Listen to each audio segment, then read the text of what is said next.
Hi guys, I'm Slay and welcome back to my channel. For today's video, alam niyo ba kung nasan ako? Well, nasa title naman ako anong gagawin ko pero it's episode 5. Ay, dito na pala yung kasama ko. It's episode 5 of Drive With Me. And wala ako ngayon sa kalsada pa, mamaya pa dahil tayo ay pupunta ngayon sa Cebu!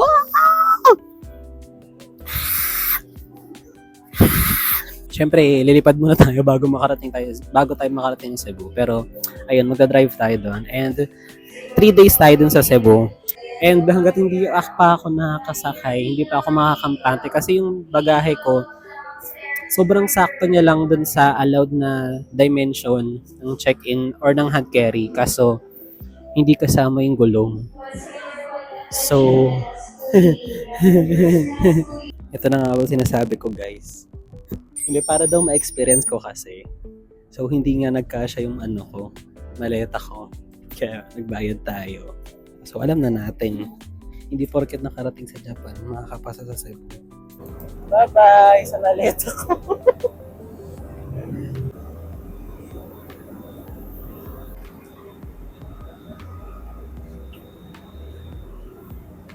Or receive ballot at all times. Para sa inyong kaligtasan, mahigpit na ipinagbabawal ang paggamit at pag-charge ng power bank. We will now demonstrate to you the safety features of this aircraft.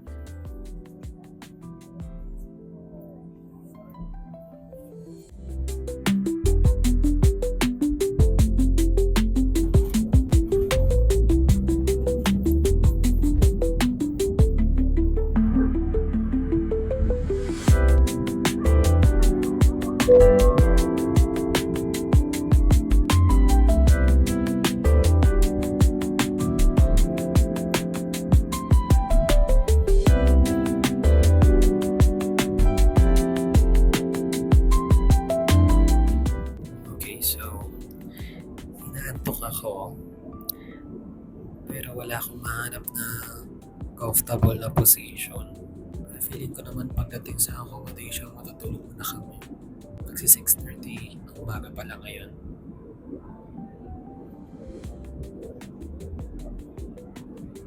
Then, habang napapatingin ako sa mga paligid kanina, grabe, praise God talaga. Sobrang wow. Ganda ng sky, ganda ng dagat, ganda ng mga islands. Sayang hindi ko kabisado yung mapa ng Pilipinas. Hindi ko ma-identify kung anong lugar yung mga isla na nakikita ko.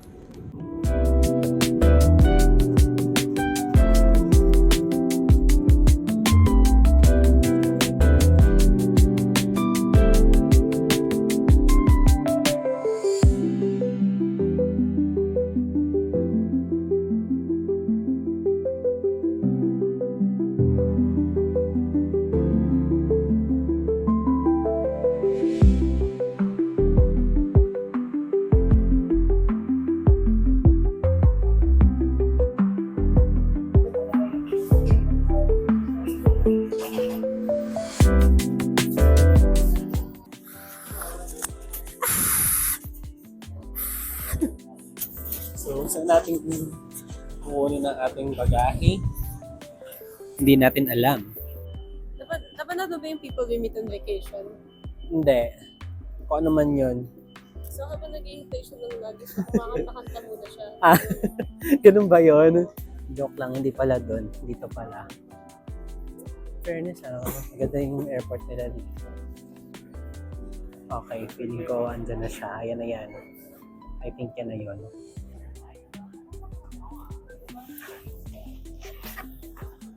Guys, maayong buntag. Maayong buntag. Natin. Let's go. Ang ganda naman sa labas. Wow. Welcome to Cebu. So, dito na kami guys. Maayong buntag. Naman nakuha yun. Na-unlock na natin ang maayong buntag.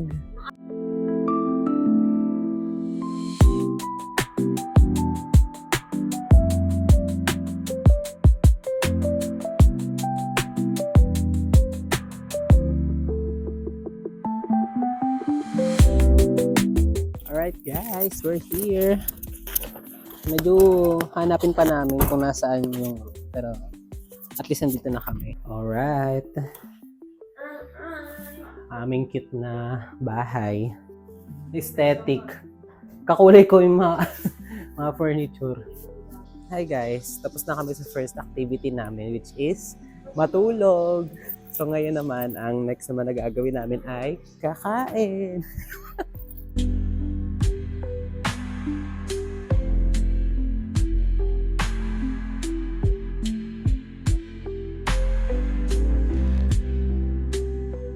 Wait lang guys sobrang chaotic na mga nangyayari. Mamaya ako i-explain. Pero parang na-trauma ako pagpasok pa lang. Mamaya ako explain mga nangyayari. Guys, nandito na kami sa National Museum kaso bawal mag-video. So, pakita ko na lang mga pictures namin.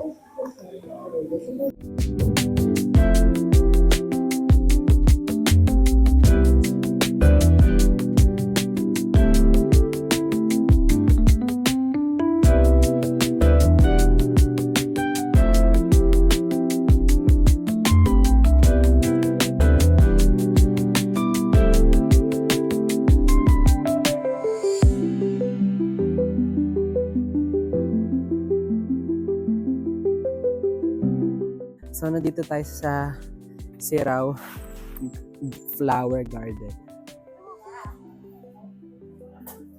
Ito siya. Ayan. May malaking kamay. Oh, diba? Alright guys, welcome to Sirao. Sirao ba o Sirao? Comment na. So I think worth it naman ng 100 pesos kasi ang ganda niya.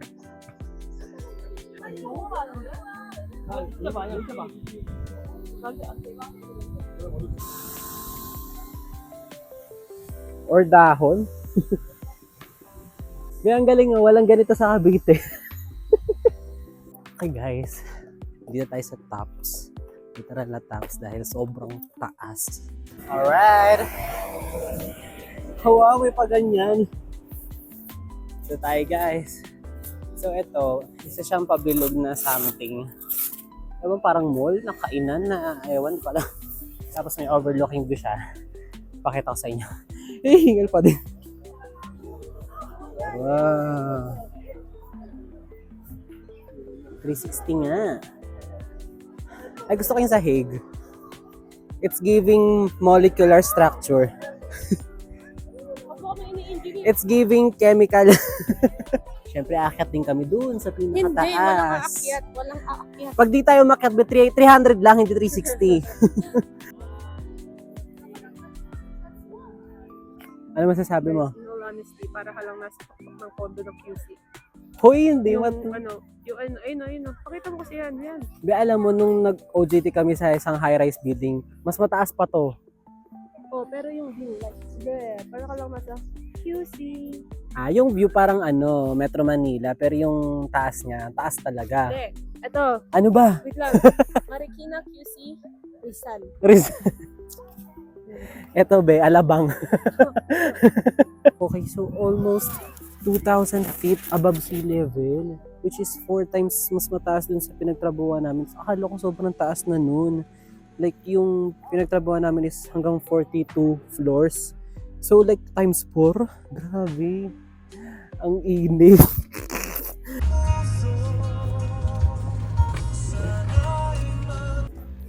Okay, so papasok na tayo. At ano ba makikita natin dito? Sorry guys wala akong kwenta mag-explain kasi hindi ako nakapag-research. Alright, so ito na siya. Ay, ang ganda ng ceiling. Ceiling haba. Ay, dulas. Ito, 24 chambers to. Dito nakalagay. Sa 24 chambers, yung mga nakolekt ng mag-asawa. O Ano ibig sabihin ng chambers? Ito, chambers. As parang kwarto. Nung nawala si Leia, nagpatayo yung asawa niya ng eto, Oh. para May gusto mo ba pagawan ka ding ng ganito ng asawa mo? pag gusto mayaman kami. Hindi, ayoko. Gawa na lang siya ng farm and Imagine mo animal statwa mo sanctuary. nandun sa labas. Mga alipin. Parang pinapatawag ko kayo. Kayong, yung kay JJ. Kayong lahat. Lahat kayo. Ang ganda ng library.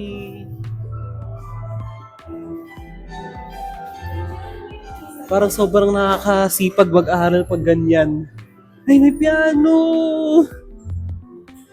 Hala, sobrang gandang idea nito. Puro libro tapos piano. At nandito kami ngayon sa main branch daw ng House of Lechon. Ayan. Isa siya sa mga parang top lechonan na pinupunta ng mga tao. So, yan. Eto, magaling sila mag-critic ng pagkain kaya malalaman natin.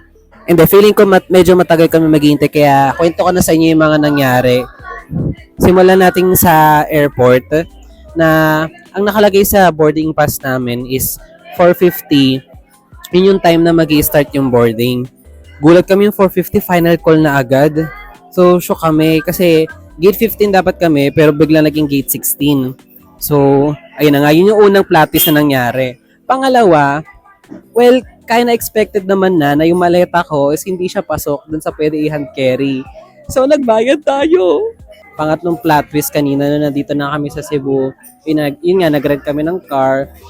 And then, nung papunta kami sa Mandawi City, meron pala silang tinatawag dito na single lane or motorcycle lane. Which is sobrang na-shock ako kasi first time kong ma-encounter yun. So meron kasing intersection papunta dun sa tulay. Ang ginagawa ko, halimbawa sa Metro Manila, kapag diretso lang naman ako, dun ako sa gitnang lane. Kasi nga minsan yung right lane ay parang right only, ganun, left lane, left only. Kaya para safe, dun ako sa gitna. Kaso dito sa Cebu, for some reason, yung gitnang lane nila is tinatawag nilang motorcycle lane. Una sa lahat, hindi siya mukhang single lane kasi nga kasya ang sasakyan. So, doon tayo napadpad at alam niyo na ang mga kasunod na nangyari doon. ito yung next na plot twist pala. Buti naalala ko na yung sa Tops, bukod pa yung entrance fee doon sa mismong lugar, doon sa pinaka-top viewing deck nila, parang ganun. So, what? Afternoon Temple of Leia, which is yung pinaka-huling attraction na pinuntahan namin ngayon, na grocery lang kami sa Ayala Center Cebu. And yung lugar or yung daan na papunta sa Ayala Center Cebu, parang siya, parang Alabang, ganun, or Makati. Sobrang very city, ganun. Pero parang maayos or magandang city, ganun. Kasi meron kasi klase ng city na parang magulo, madumi, pangit, ganun. Pero yung daan na papunta sa Ayala Center Cebu, maganda siya. And yung mismo Ayala Center Cebu is maganda siya. And after nun, nandito na kami sa House of Lechon at ang dami namin in order. Papakita ko sa inyo mamaya. Okay, so ito daw ay Cebu Express. Ano kaya yun? Ito ay Lechon Sisig. Ito ay lechon. And ito ay manok. So wala nang patumpik-tumpik pa. Lechon na agad. Masar.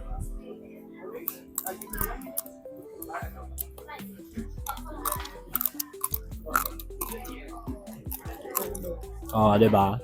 Ito na may laman.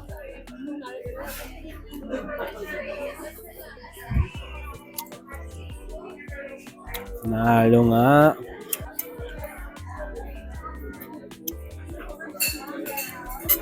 It's so smoky and juicy.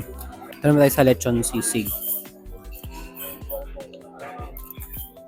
Ito naman, Cebu Express. Anong gulay ba to? Masarap. Guys, legit. Lalo na yung lechon. So, tama nga ang balita. House of Lechon, guys. In Cebu. Hi guys, it's day 2 in Cebu. Today is our water activities. Wow, kala mo naman talaga. Pero ayun nga, ang pinakauna naming itinerary for today is yung Badian Canyoneering and Kawasan Falls, which is like parang talagang top 1 activity kapag nandito ka sa Cebu. Kaya kami maaga kasi from here, dito sa Lapu-Lapu City, papunta dun sa may canyoneering is 3.5 hours na drive. So, ganun siya kalayo.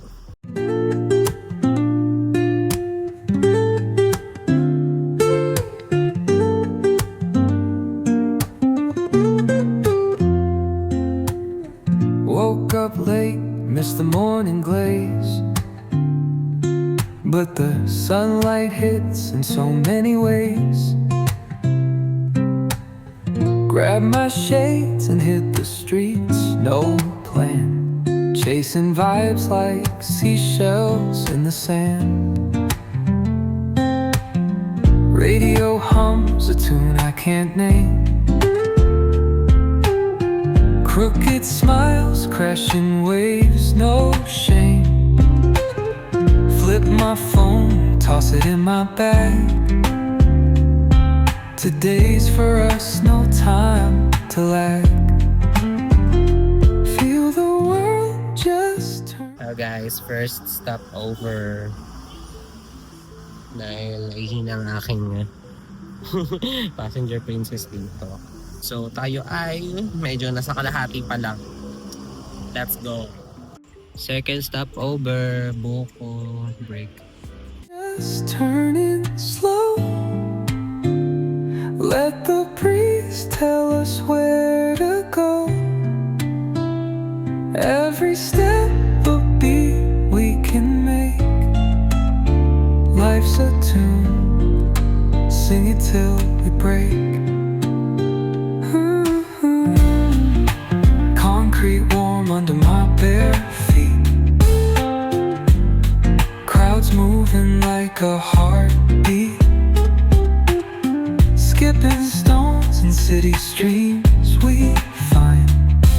Let's write a new story, leave the old behind. Someone's cooking love in the air, I swear. Hi guys! We successfully conquered the south of Cebu. Dito tayo sa Badian. Sa may Kawasan Canyoneering headquarters. Let's go! Init.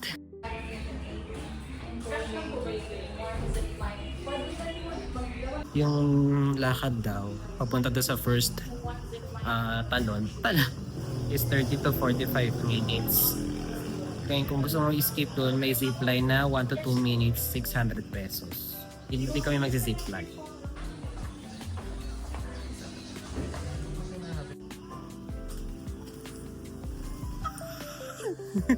Okay. So guys, update. Lahat kami mag-zipline na. Bahala na! Ayun yung zipline guys. Tapos pag ganon, ayun.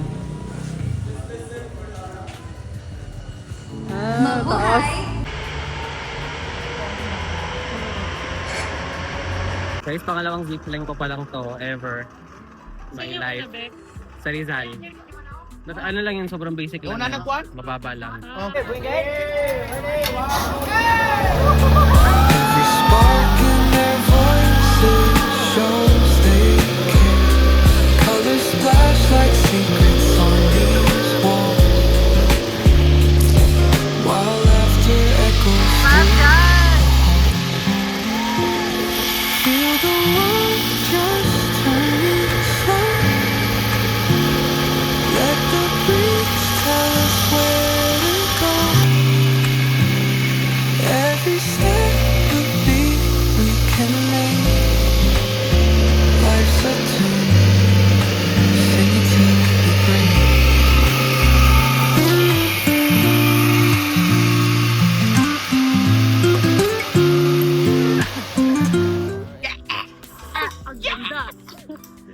Diyan. Ring. Right, so pupunta na tayo sa first jump. Okay guys, hindi lang halata pero sobrang pababa itong dinadaanan namin. Zipline pa mataas, tapos bababa rin pa. As in, ang hirap maglakad kasi sobrang pababa talaga. Hindi naman na siya 45 minutes. Pero meron pa din. May lakad pa din. At hiking na nangyayari. Ay, ang ganda. Kulay blue-green. Ay, kulay blue dun, no?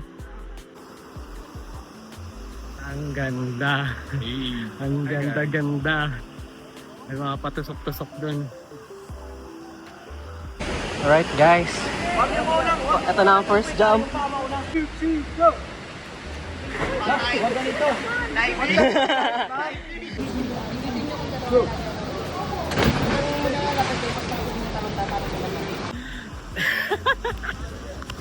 We just conquered the 3-meter jump. Nakatakot siya sa una. Malamang. Yan yung lalakaran natin guys. So, itong una ko napansin guys, delikado siya. Kasi, madulas. Kailangan lagi ka may hahawakan na bato or something. Hindi pwedeng basta ka lang tapak. Ayan, halimbawa niya. Halimbawa nun. Natumba siya. Okay guys, tingnan yung lulusutan natin. So medyo may limitation din siya sa size ng tao.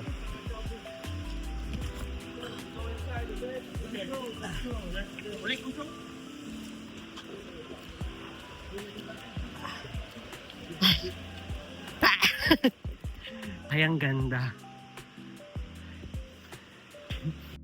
Okay guys, next is yung natural slide. Ayan, tsura na.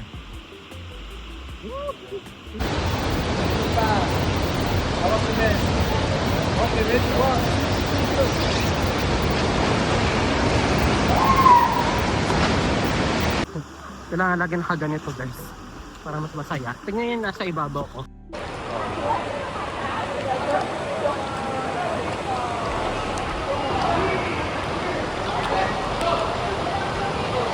Okay, 1, 2, 3, go!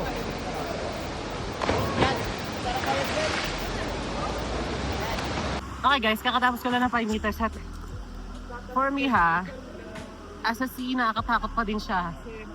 So, balik na lang pala tayo sa mga high-rise buildings.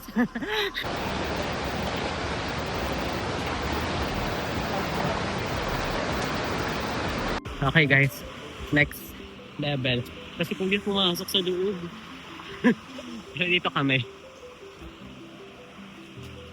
Ganda ng kulay ng ano no, tubig. Tapos tingnan niyo yung taas oh. Ganda.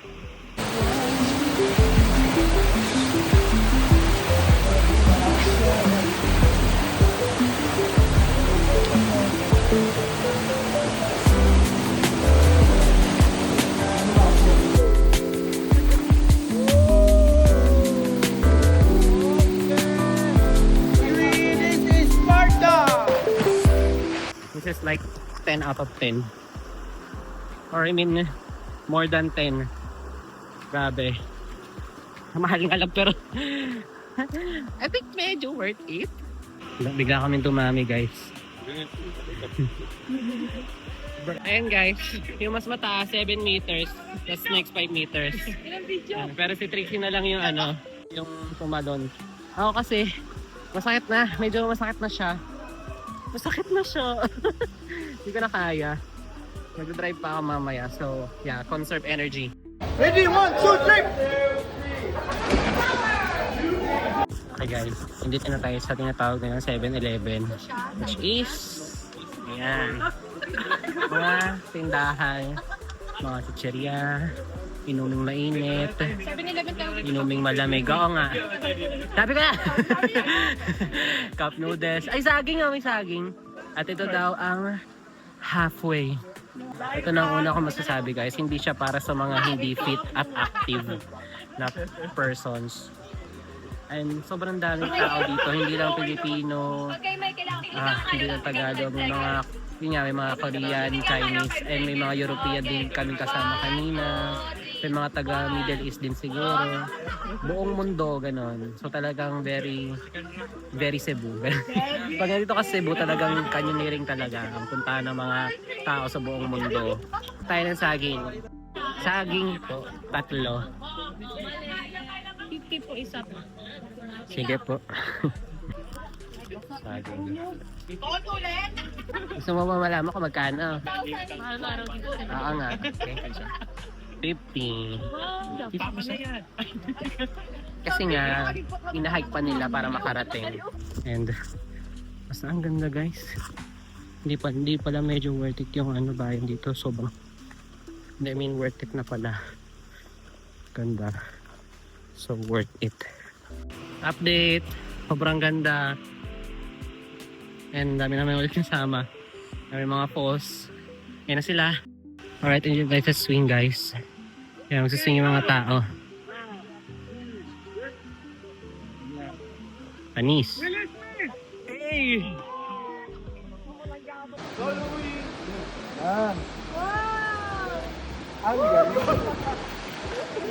Okay guys, na-enjoy ko siya. Kaya, isa pa. Isa pa.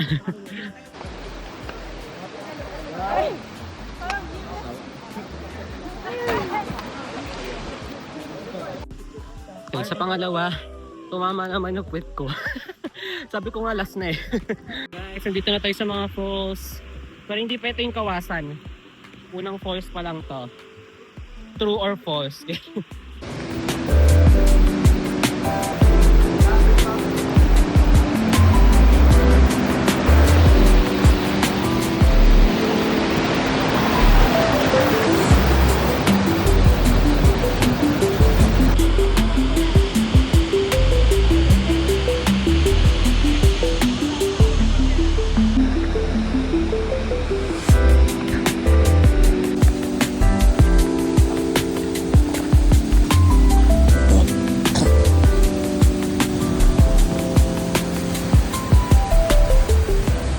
Wow guys! Sobrang ganda!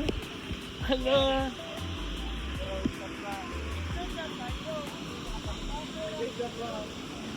Okay guys, ito na yung last part. Totoo na to. After nito, babalik na sa starting point. Which is 20 minutes na lakad.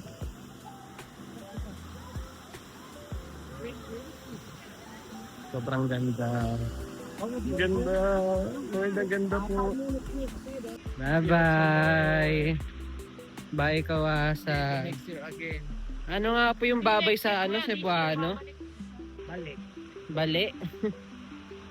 parang hindi ko Balik ka din.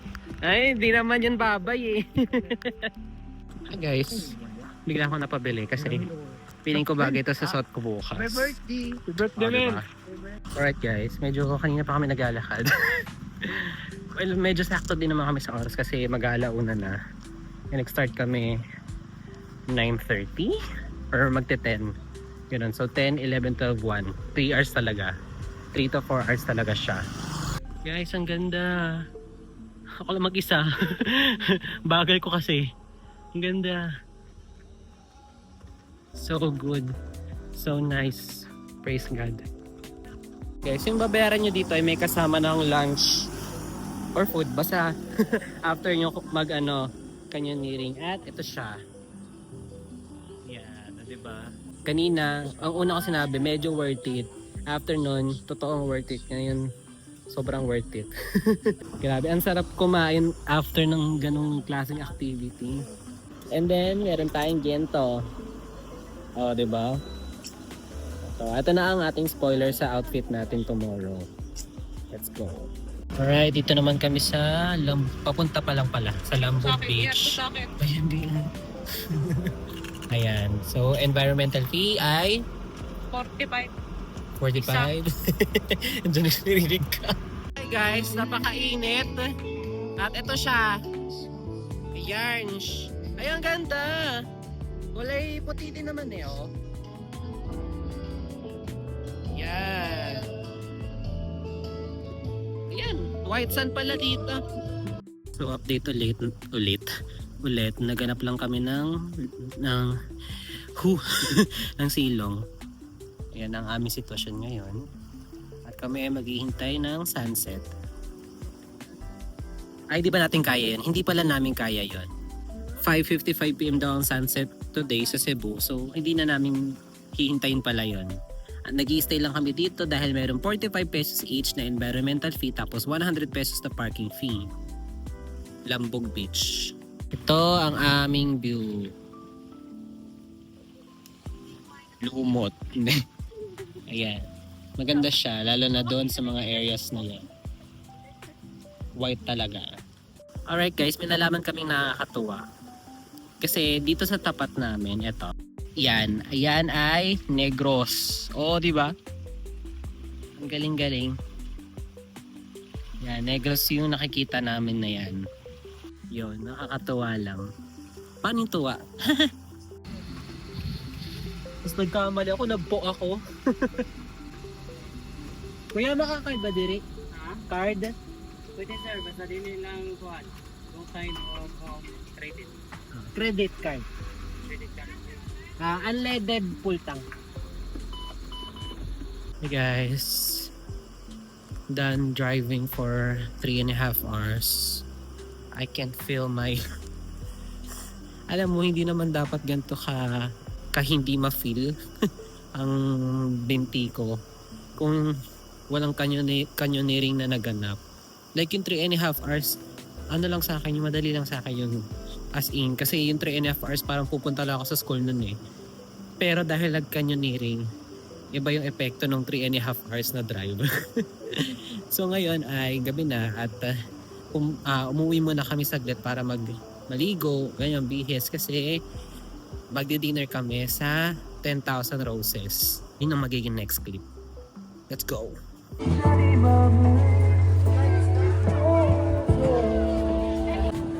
Cute! Ang laki ng ng cafe na to. Sobrang laki din ng parking area niya. Yan, tapos ayan na agad yung 10,000 Roses. Yan, yung mga umiilaw-ilaw na yan. Guys, nabilang ko siya, hindi siya 10,000. Kasi dapat 100 lang siya. Joke lang. Okay, so dito daw pala yung mga meals. Wala dun sa cafe. Ang tawag daw dito ay lantaw. As in W. Yan, ayun yung 10,000 cafe. Ito naman yung lantaw. Ayun galing may live show ng pagluluto. Maayong buntag guys. Tayo ay uuwi na. Joke lang, mamaya pa. Pero check out na tayo. So tayo ngayon ay may nadagdag sa itinerary. Kwento ko po ba? Nakakahiya. Pero anyway, ang pinakaunang pupunta natin ngayon is yung mall sa New Star Hotel. Then after nun, konting lang sa boardwalk. And then sa mga bilyan ng pasalubong. At simulan na natin ang ating adventure para sa ating last day dito sa Cebu! Nandito ulit tayo sa Sisi Legs. Guys, tignan nyo ang ganda niya. Tanghali na ngayon, hindi na sunrise. Pero ang ganda pa din. Yan, tapos pupunta tayo hanggang dun. Sige nga, try mo i-zoom dun. May patusok na yon. Utus-utusan mo. Okay, 5x mo. Sa patusok. Yan, pumunta kami dyan guys. I mean, dadaan din kami dyan. Hello guys, welcome to New Star. Hindi namin alam kung saan pa kami pupunta, pero tara tayo sa New Star. Guys, teka lang naman, tignan naman. Bulgari, Gucci, may Burberry, may Estée Lauder, may Mont Blanc, May Trixie. may parang teka lang naman. Guys, ang ganda dito. Ang ganda dito guys. Siyempre casino yan, pero ito ang ganda na yan. Hindi ko sure kung pwede mag-video kaya tinatago ko lang. Ha? Okay guys, update tayo sa CNT. So natry na natin ang House of Lechon, ngayon try naman natin ang CNT. Sila yung mga top lechonan. Ganon. Alright, we ordered sinigang na pork belly, then of course lechon, and dinakdak. Yung balat dito, hindi siya crispy kagaya sa House of Lechon.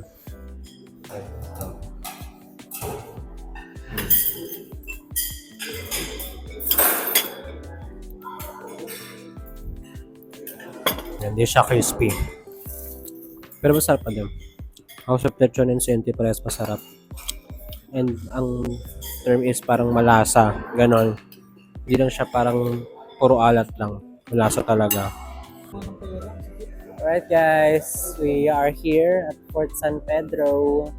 Built in 1565, the Philippines' oldest triangular fort guarding Cebu's first settlement. Daw. Pero ito yung kanyang facade.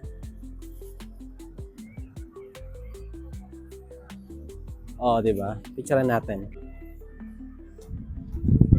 Ay, ang cute. Mga nag-aano doon.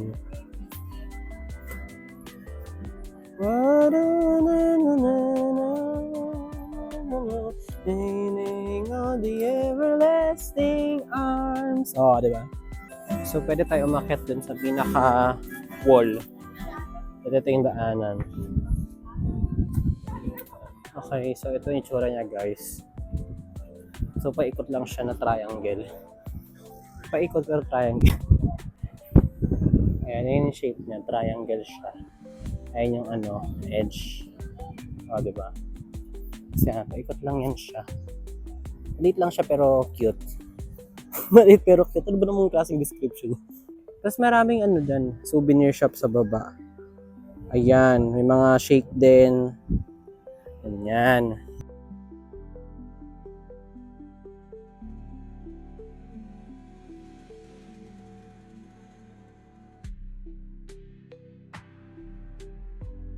Guys, welcome to Mactan Shrine. Actually, hindi to kasama sa itinerary namin. Pero malapit kasi ito dun sa pagbibilhan dapat namin ng souvenir. And may mga souvenirs din dito. So, chinek na rin namin. Check na rin namin. Ang ganda dito. Ang laki, guys. Sobrang, wait lang, tignan nyo. Ayan, sobrang ganito yung kinikrave ng mga tao, guys. Mga open spaces, mga parks, ganyan. Tapos, ang daming kainan. Ayan, oh. Sobrang daming kainan. So, may along lechon dito ulit, guys, na street level. Street level. Ayan, may kami ng waffles. So, ito yung mga souvenir dito, guys, sa Mactan Shrine. Ayan. Kaso walang mga dried mango. Mga ano lang. Yun, usual mga keychain, rep magnet, bag, wallet, damit. Okay, guys, ito naman ang itsura niya kapag gabi na. Ayan. May mga pailaw dun, no?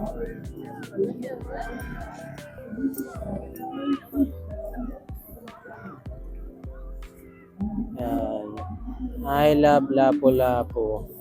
Okay guys, last stop before going to airport. It's a trip box souvenirs. And medyo mas mahal yung mga dried mango dito pero wala na kaming choice. Ito yung mga pagkain. Ayan.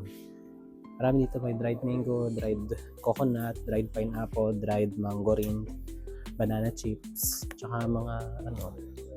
Ayan, may mga ganyan. Souvenirs talaga siya. And meron pa siyang second floor. Oo, diba? Guys, dito naka-locate yung trip box. Ayan. Tapos andito siya sa ganitong klaseng lugar. Oo, diba? Parang ano, Evia. Lahat lang ano, may reference eh. So, after nito, papagas lang tayo kasi yun, syempre dapat full tank ulit yung ibabalik nating car. Tapos yun, sa airport na tayo. Tayo ay lilipad na ulit mamaya. Second time. So, pangalawang beses nating mag-aeroplano mamaya. Praise God. Sobrang saya ko sa trip na to talaga, as in sobrang masaya pero naiyak. Oo, ganun kasaya, nakakaiyak. So, see you later.